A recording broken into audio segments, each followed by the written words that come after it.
జై శ్రీరామ్, అందరికీ నమస్కారం. వెల్కమ్ టు న్యూస్ అఖండ. నేను మీ కస్తూరి శ్రీధర్. దీని యొక్క మొత్తానికైతే భారతీయులంతా మీసం మెలేసే గర్వంగా రొమ్మిర్చుకొని నిలబడే న్యూస్ తీసుకొచ్చిన మీ అందరి కోసం. ప్రతి ఒక్కరు కూడా ఖుషి అయిపోవాలా, మామూలుగా అయితే కాదు. ఎంతోమంది జాతీయవాదులు, భారతదేశానికి సంబంధించిన దేశభక్తులంతా కూడా ఎదురు చూసింది ఇలాంటి శుభవార్త కోసమే. అలాంటి జబర్దస్త్ సూపర్ న్యూస్ తీసుకొచ్చిన మీ అందరి కోసం.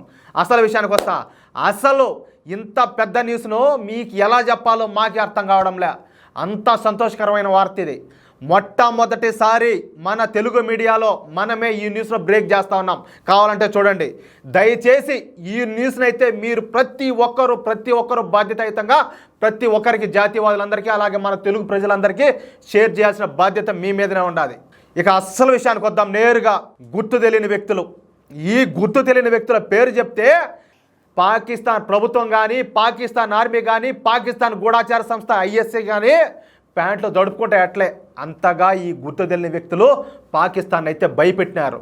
గత 20 నెలల కాలంలో పాకిస్తాన్లో దాదాపుగా 33 నుంచి 35 మందిని ఈ గుర్తు తెలియని వ్యక్తులు కుక్కలను కాల్చి చంపినారు. ఈ విషయం మనకందరికీ తెలుసు. ఈ చనిపోయిన వాళ్ళందరూ కూడా తీవ్రవాద కమాండర్లు లేదా తీవ్రవాదులకు సాయం చేసే పాకిస్తాన్ సైనిక అధికారులు, అలాగే పాకిస్తాన్ గూఢాచార సంస్థ ఏజెంట్లను మన గుర్తు తెలియని వ్యక్తులు కాల్చి చంపిన సంగతి మనకందరికీ తెలిసిందే. పాకిస్తాన్లో ఈ గుర్తు తెలియని వ్యక్తులు చేసిన ఈ ప్రతి హత్య గురించి మన న్యూస్ అఖండాలో ఎప్పటికప్పుడు మేము వార్తలు మీకు అందిస్తూనే ఉన్నాం. అయితే ఈ గుర్తు తెలియని వ్యక్తుల చేతిలో హత్య కాబడిన ఈ 35 మంది తీవ్రవాదులు లేదా తీవ్రవాద మద్దతుదారులంతా కూడా భారతదేశ వ్యతిరేకులే కావడం ఇక్కడ గుర్తుంచుకోవాల్సిన విషయం. ఈ చనిపోబడ్డ వారి కామన్ ఎజెండా ఏంటంటే భారతదేశాన్ని నాశనం చేయడమే. ఇక ఈ గుర్తు తెలియని వ్యక్తులు ఇప్పుడు భారతదేశంలో కూడా ప్రవేశించారు. ఇదే ఈ న్యూస్కి అయితే హైలైట్. ఈ గుర్తు తెలియని వ్యక్తులు ఇప్పుడు భారతదేశంలో కూడా ప్రవేశించినారు. ఇదే భారతీయులంతా, నిజమైన దేశభక్తులంతా కోరుకునింది. ఇలాంటి కామెంట్లు కొన్ని వందలు కాదు, కొన్ని వేలు చూస్తాను నేను. ఇలాంటి న్యూస్ ఇచ్చినప్పుడల్లా, అన్నా ఆ గుర్తు తెలియని వ్యక్తులు మన దేశంలోకి ఎప్పుడు వస్తారు, తమ్ముడు ఆ గుర్తు తెలియని వ్యక్తులు మన దేశంలోకి ఎప్పుడు వస్తారు, సోదరా ఆ గుర్తు తెలియని వ్యక్తులు మన దేశంలోకి ఎప్పుడు వస్తారని చెప్పేసి ఇలాంటి కామెంట్లు నేను వందలు కాదు, నేను వేలు చూసా. అది కూడా జమ్మూ కాశ్మీర్లోకి వీళ్ళు ప్రవేశించడం విశేషం. పక్కన ఫోటోలు కనబడుతున్న వాడి పేరు యాసిర్ భట్. వీడు దక్షిణ కాశ్మీర్లోని కుల్గాన్ ప్రాంతవాసి. వీడు ఒక తీవ్రవాది.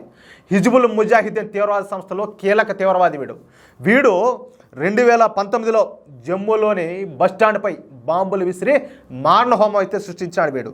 ఈ దాడిలో కొంతమంది అమాయకులు కూడా మరణించగా 28 మంది గాయపడినారు. అయితే భద్రతా దళాలు ఎలాగోలా వీడిని పట్టుకొని అరెస్ట్ చేసి కోర్టులో ప్రొడ్యూస్ చేసినాయి. అయితే ఈ యాసిర్ భట్కు కోర్టు బెయిల్ ఇవ్వడంతో వీడు బయటకు వచ్చాడు. నేను ఇందాక ఒక న్యూస్లో కూడా చెప్పా, అయ్యా బాబు మనకు దరిద్రము, మన దౌర్భాగ్యం ఏంటంటే మన న్యాయ వ్యవస్థను మొట్టమొదటిగా మనం ప్రక్షాళన చేయాల్సింది, మన న్యాయ వ్యవస్థను మనం ప్రక్షాళన చేయాలని చెప్పేసి గతంలో కూడా నేను చాలాసార్లు చెప్పా. ఇక ఈరోజు ఉదయం నుండి ఈ యాసిర్ భట్గాడు తన ఇంటి నుండి సడన్గా మాయమైపోయినాడంట. ఏదో మంత్రం వేసినట్టు ఇంట్లో ఉన్నట్టే ఉండి ఎవరో అదృశ్యం చేసినట్టు మాయమైపోయినాడంట. అసలు ఉన్నట్టుండి ఈ యాసిర్ భట్ ఏమైపోయినాడు వాడి ఇంట్లో వాళ్ళకు కూడా అర్థం కావడం లేదంట.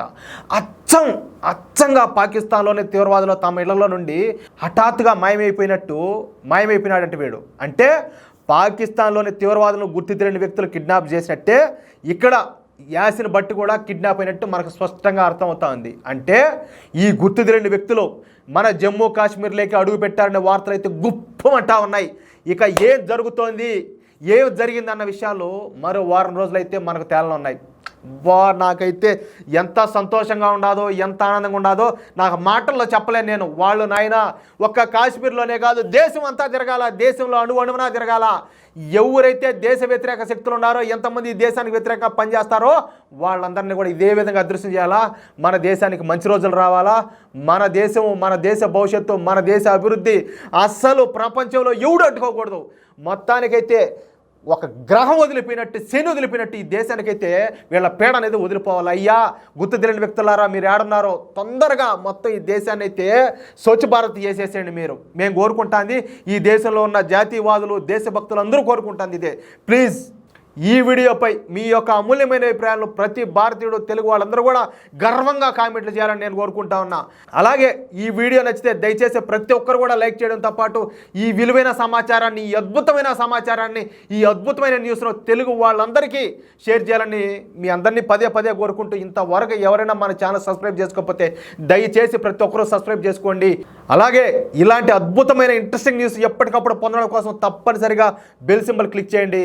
అప్పుడు మేము అందించే ప్రతి ఇంపార్టెంట్ న్యూస్, ప్రతి విలువైన న్యూస్ మీరు ఎప్పటికప్పుడు మీరు చూసే అవకాశం ఉంటుంది. ప్లీజ్, జై శ్రీరామ్.